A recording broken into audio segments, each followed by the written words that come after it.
Makanya Nabi Muhammad pernah mengatakan carilah ilmu walaupun ke negeri Cina. Nah, perbedaan kurun waktu antara zamannya Nabi Muhammad dengan Lao Tse itu sudah ribuan tahun. Perbedaannya jauh. Nah, saya jadi penasaran kalau ada yang begitu.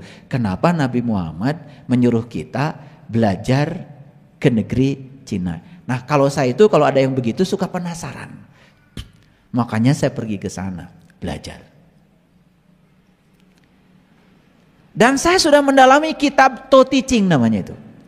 Jadi To itu nulisnya kalau di Cina T-O-O, To Teaching. Nah, ternyata To itu Tuhan. Dalam bahasa universalnya, To Teaching. Jadi To itu Tuhan sebetulnya. Nah, To dalam bahasa Cina di Bandung jadi Ta. Makanya di Bandung ada universitas namanya Maranatha. Saya suka penasaran juga itu. Saya memang gak pernah berhenti penasarannya. Saya bersyukur sama Allah, kalau saya gak ngerti sesuatu gak bisa tidur. Beda kan sama kalian? Ya. Kalau gak ngerti sesuatu malah tambah nyenyak tidurnya. Saya dulu kalau belajar fisika itu, kalau belum ngerti itu gak bisa tidur. Bayangkan ya, 3 tahun saya SMA di Garut, itu saya ditegur hampir tiap bulan oleh petugas perpustakaan. Gara-gara buku EGM dulu namanya EGM, Energi, Gelombang dan Medan. Itu buku fisika SMA tuh. Yang segenerasi dengan saya mungkin yang pernah sekolah pasti pernah tahu tuh buku EGM. Itu buku saking cintanya sama buku itu sampai ke bawah tidur itu. Dan saya itu ya tidur tuh sama buku. Bayangkan, gak rusak gimana itu buku. Makanya setiap saya buku itu dikasih ke petugas perpustakaan, pasti petugas perpustakaan bilang, maneh deui. Tukang ngarusak buku. Wah, saya mulai pasang badan sama petugas perpustakaan. Ini buku sebegini banyak Pak, saya bilang, bagus semua dan tidak dipakai. Kalau saya dianggap merusak buku ini, kan cuma saya di sekolah ini yang merusak buku ini karena saya pakai. Lihat nilai saya. Fisika saya selalu 10. Karena petugas perpustakaan nggak pernah lihat nilai saya. Jadi nggak apa-apa kan buku dipakai. Kayak Quran di rumah kalian kan rapi, bersih. Beda dengan Quran saya, banyak coretannya. Itu bedanya Quran kalian dengan Quran saya. Tapi ada juga yang murid saya, ayah katanya boleh nggak dibeli Quran ini? Kenapa? Seneng coretannya. Wah, kalau gitu berarti harus mahal dong. Karena yang mahal coretannya. Jadi saya itu punya kebiasaan kalau belum mengerti nggak bisa tidur itu. Makanya begitu saya Maranatha apa sih? Wah, saya belajar tuh cari bahasanya. Ternyata Maranatha itu artinya aku datang Tuhan. Merinding saya begitu tahu artinya. Maranatha itu artinya aku datang Tuhan. Itu sama dengan labbaikallahumma. Kan kalian kalau pergi ke Mekah itu kan bilang labbaikallahumma labbaik, aku datang Tuhan, kan gitu. Ya kan? Karena kalian nyangka kan Tuhan di sono. Maka begitu ke Arab kan langsung bilang aku datang Tuhan. Kalau di sini kan gak pernah bilang begitu. Coba kalau kalian datang ke masjid saya, labbaikallahumma, aku datang Tuhan, pasti akan ditimpukin orang sekampung. Aneh katanya, karena labbaikallahumma bisa di sana. Karena kita juga udah terparadigma, udah terdoktrin dengan itu. Gak ngerti bahasa aslinya. Makanya kan lucu. Orang Indonesia kalau pergi ke sana, laki-laki dipanggil haji, perempuan dipanggil hajah, kan begitu.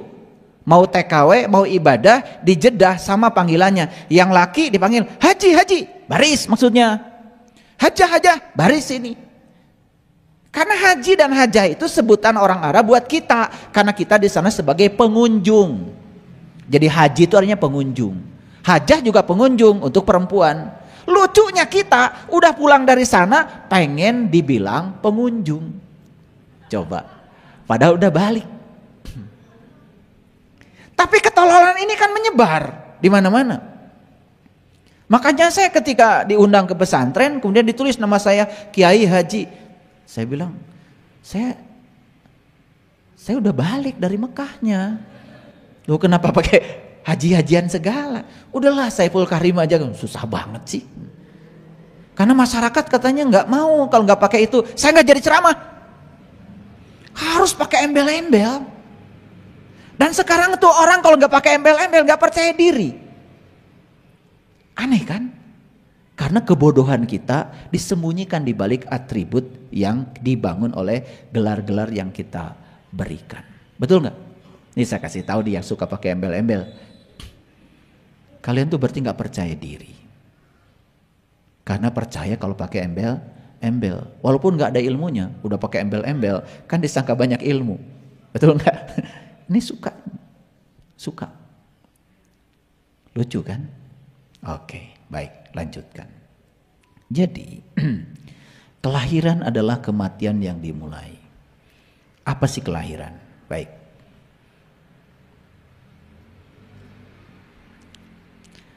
Lihat semuanya ke sini.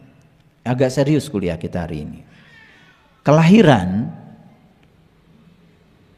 yang kita pahami adalah pada saat kita menyakiti ibu, pada saat ibu menumpahkan darah, pada saat seorang ibu harus kehilangan nyawa untuk kelahiran kita, itu yang disebut dengan kelahiran. Titik awal kita datang ke dunia ini. Betul? Salah memahami itu? Tidak salah. Tetapi kelahiran secara total, secara universal bagi saya adalah saat ruh ditiupkan ke dalam tubuh. Makanya kebalikan dari kelahiran adalah kematian. Berarti kematian saat ruh berpisah dari tubuh. Makanya kan dalam fase kehidupan orang tua kita, sering saya ulang-ulang tuh. Ada fase mas kumambang, masa mengambang di rahim ibu. Paham? Di mana tuh? Di sini, di rahim. Kondisi kita saat itu seperti apa? Ayo kita ulangi ke belakang. Kondisi kita saat itu adalah mati tetapi hidup. Itu yang disebut dengan mati sakjeroning urip. Coba perhatikan. Orang mati mendengar? Tidak. Kan kita tidak mendengar, disumbat oleh ketuban. Orang mati melihat? Tidak. Kan disumbat oleh ketuban. Orang mati bernafas? Tidak. Kan disumbat oleh ketuban. Orang mati bicara? Tidak, kan disumbat oleh ketuban. Jadi semua lubang yang ada di kepala saat di rahim ibu, di alam mas kumambang, saat itu semua disumbat oleh ketuban. Tidak mendengar, tidak melihat, tidak bernapas, tidak bicara. Maka itu yang disebut dengan mati. Tetapi kok kita hidup? Itu yang disebut dengan mati selagi hidup. Apa yang paling unik di sana? Ini saya kasih tahu. Yang paling unik di sana diabadikan dalam Al-Quran. Allah bertanya kepada kita saat itu. Pertanyaan Allah begini. Alastu birabbikum? Apakah aku ini Tuhanmu? Pada saat itu justru kita bisa menjawab. Lantang kita menjawab. Qalu bala syahidna. Ya, aku menyaksikan Tuhan.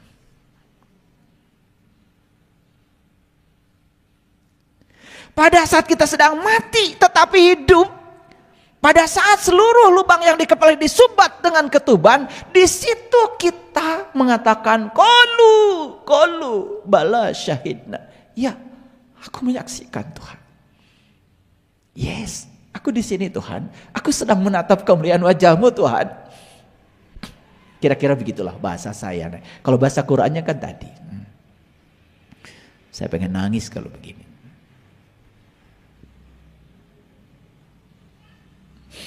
Jadi 9 bulan 10 hari waktu di rahim ibu itu tidak ada yang disaksikan kecuali Dia. Mata kita saat itu terbuka, tetapi bukan mata yang ini. Yang terbuka saat itu mata kalbu, karena tidak mungkin kita mengatakan qalu bala syahidna kalau saat itu tidak ada yang dilihat. Makanya di dalam Quran ada cerita Nabi Yunus ditelan ikan. Sebetulnya itu prosesi persis seperti saat kita di rahim ibu. Cuman kita kan gak ngerti selama ini. Nabi Yunus ditelan ikan karena diceritakan, apalagi ikannya ikan paus katanya. ngarang, pakai paus segala. Ya ditelan ikan persis seperti saat kita di rahim. Makanya begitu ditelan ikan, Nabi Yunus doanya luar biasa. La ilaha illa anta, la ilaha illa anta. Tidaklah Tuhan kecuali engkau, tidak Tuhan kecuali engkau. Saat itu Nabi Yunus sedang mengalami syahadat sejati. Gak mungkin mengatakan tidak ada Tuhan selain anta, kalau antanya tidak ada di situ. Kan saya bilang tidak. Kalau saya bilang kamu kan tidak mungkin, kamunya nggak ada. Coba kalau saya bilang kamu, pasti kalian mikir kan, wah ini kayaknya ayah Gurus dibawa ke rumah sakit jiwa. Tapi kalau saya bilang kamu dan ada kamunya, kan kalian nggak apa-apa. Tapi kalau saya bilang kamu, wah takut.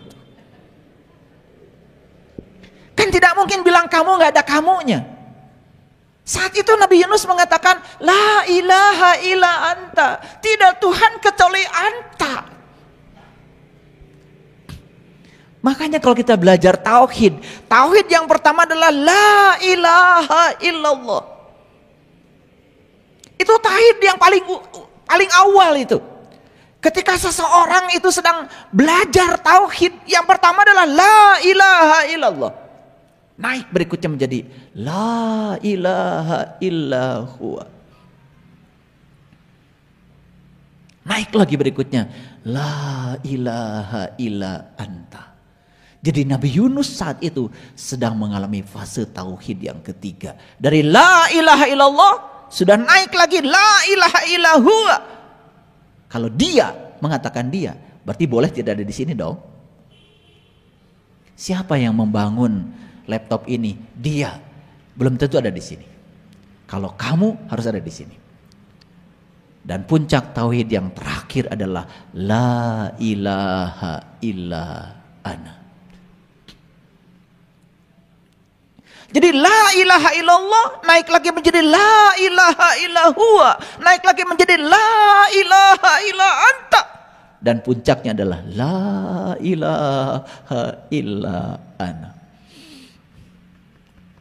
Tidak ada Tuhan kecuali aku. Siapa yang mengalami puncaknya tauhid itu? Dalam Quran diabadikan puncaknya tauhid itu dialami oleh Nabi Musa dalam Quran surat Toha. Innani anallah la ilaha illa ana fa'budni wa aqimis sholata li zikri.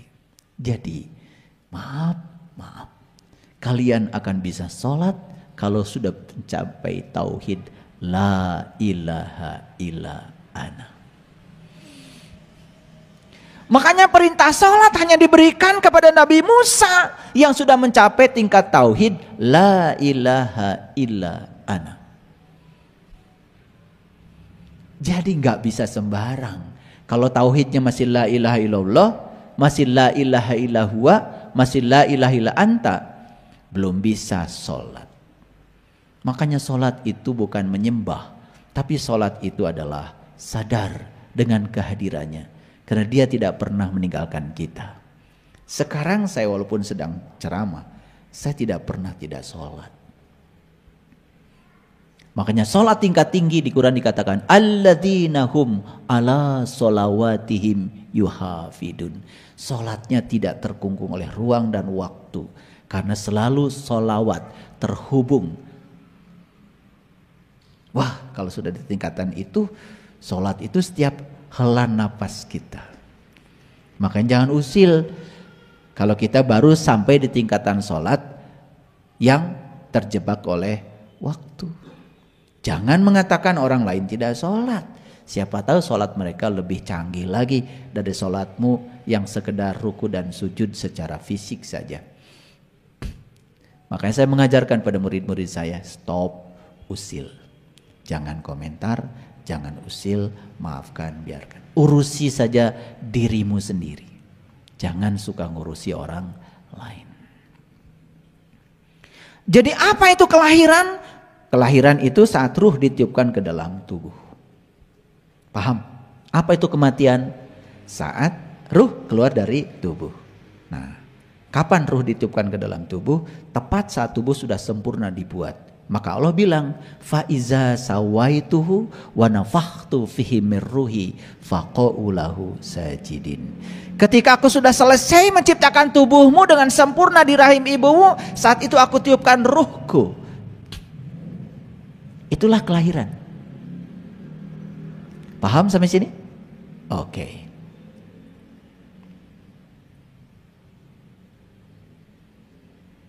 Apa yang ditiupkan ke dalam tubuh? Yang ditiupkan ke dalam tubuh itu adalah ruh. Dan ruhnya bukan ruh siapa-siapa, ruhku, bukan ruhmu. Jadi kalau kita berpikir, yang mana ruh saya? Gak ada. Karena yang ada adalah mirruhi, ruhnya Allah. Jadi siapa saya? Jawab sendiri ya. Kan tidak ada ruh saya. Yang ditiupkan Allah itu adalah ruhku, kata Allah. Tidak ada ruhmu. Allah tidak pernah meniupkan ruhmu. Tidak, yang ditiupkan adalah ruhku. Nah, dalam ruh itulah ada jiwa. Jadi keseluruhannya disebut ruh. Bagian dari ruh ada namanya jiwa. Itulah dirimu, itu diri sejatimu. Yang sering disebut dengan nur insan.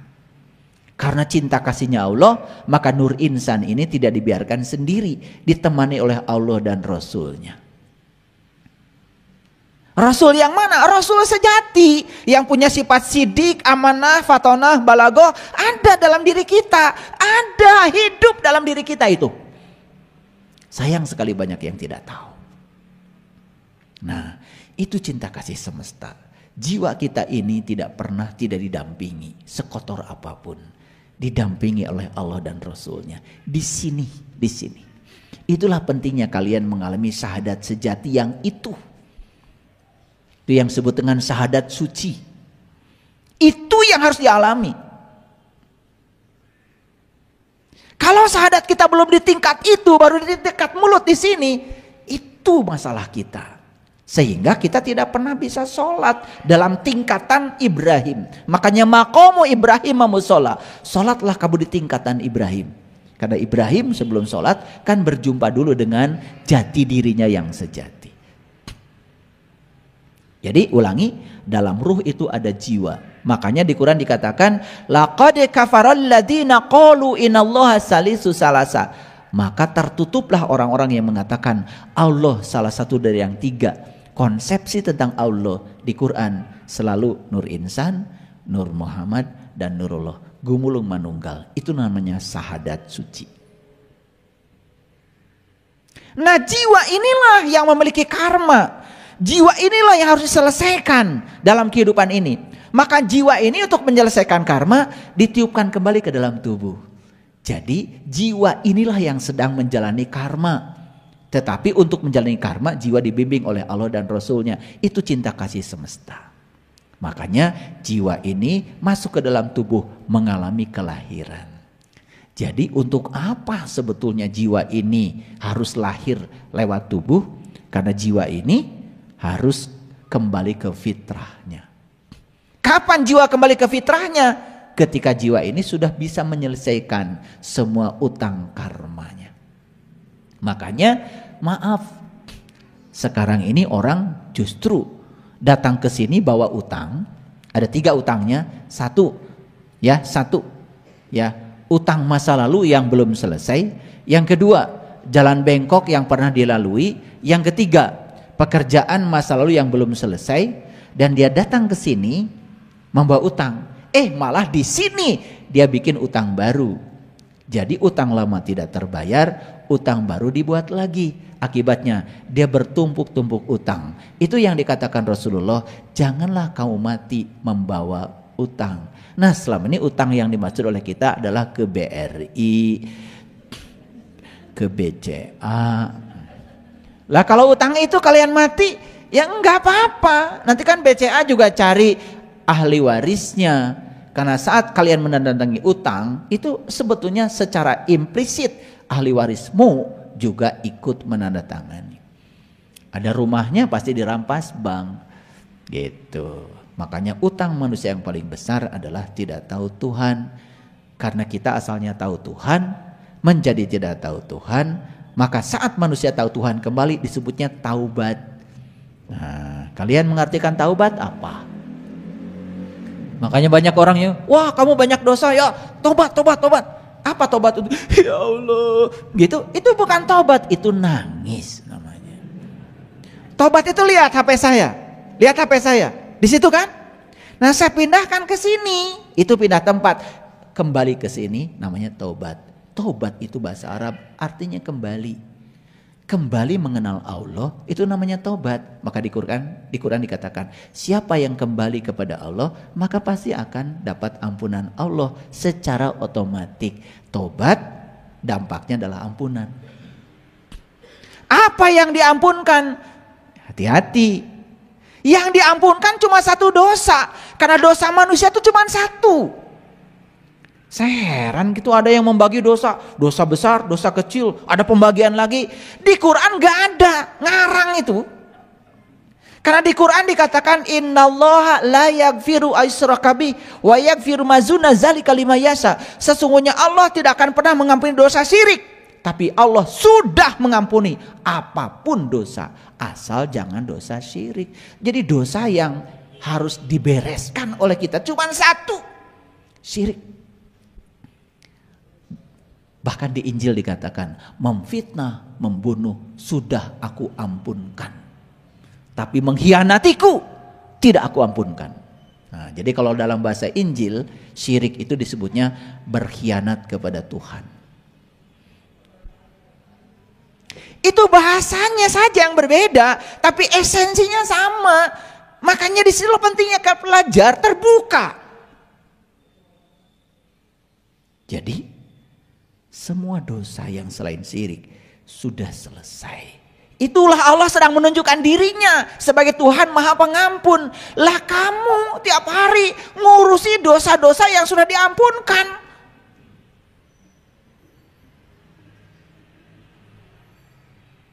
Buang-buang waktu. Itu Quran. Diulang 2 kali di Quran surat An-Nisa ayat 48, diulang lagi dalam Quran surat An-Nisa ayat 116. Catat itu kalau nggak percaya sama saya.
Ya udah itu Solo Goto kan itu. Dah saya kasih. Anda pernah baca nggak Quran surat An-Nisa ayat 66? Bunuhlah dirimu dan keluarlah dari kampungmu. Dan jika kamu melaksanakan itu, maka itu akan menguatkan imanmu. Itu sebetulnya perintah Allah yang ada kaitannya dengan perintah Nabi Mut, anta qabla mut. Belajar mati selagi hidup. Makanya kita sudah tahu ayatnya, kullu nafsin zaikatul maut. Setiap yang bernyawa harus merasakan rasanya mati. Merasakan rasanya mati ketika hidup. Jadi itu perintah bunuh diri bukan minum baygon. Tapi perintah untuk membunuh ego, keakuan, supaya kita bisa hening pikiran dan merasakan kehadiran Allah. Karena Solo Goto langsung saja, wah gini, Allahu Akbar, langsung. Ya kayak kalian, belum ngerti udah Allahu Akbar, ntar dulu. Yang di Allahu Akbar kan itu apa? Udah gitu Allahu Akbar sambil ngambil TV orang. Bilang Allahu Akbar sambil bawa pentungan nyakitin orang. Gimana sih? Aduh, kalau tahu kalimat Allahu Akbar itu. Betapa akbarnya Allah yang tanpa batas. Kemanapun kita memalingkan wajah, yang kita saksikan cuma wajahnya Dia. Kalau sudah terbuka mata kalbunya. Kemanapun kita memalingkan wajah, nggak ada yang dilihat selain Dia. Walillahil masyriqi wal maghrib fa aina ma tuwallu fasamma wajhullah. Aku meliputi timur dan barat, dan kemanapun kamu melingkan wajah, di situ kamu akan melihat wajahku.